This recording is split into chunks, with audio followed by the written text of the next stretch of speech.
వేదం అసలు భారతీయుడంటే ఎవరో తెలియజేస్తుంది.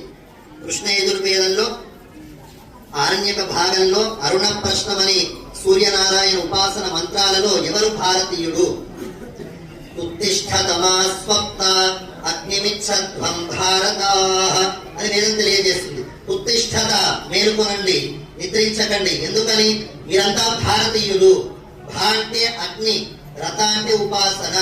అగ్నిస్వరూపుడైనటువంటి శ్రీమన్నారాయణుని ఉపాసన చేస్తేనే వాడు భారతీయుడు. మరి అలా మేలుకొని ఉపాసన చేస్తే ఏం జరుగుతుంది? భూత్యై జాగరణం అభూత్యై స్వపనం వేదం తెలియజేస్తుంది. భూత్యై సకల సంపదల కొరకు ఎప్పటికీ జాగరూకతతో ఉండు. సంపదలు అవసరం లేదనుకుంటే నిద్రించి ఉండు.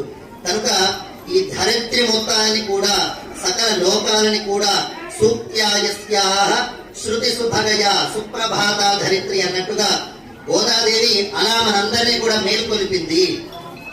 మేలు కావాలంటే మేలు పోవాలంతే అంటూ ఆ మేలుకొలుపుని మనందరికీ కూడా పాడింది. తిరుప్పావై ఎంత గొప్పది అంటే, మన ఏడుపు తొలగించడానికి 700 శ్లోకాలని కృష్ణుడు అనుగ్రహిస్తే మన ముప్పు తప్పించడానికి 30 పాటలని గోదాదేవి అనుగ్రహించింది. అందులో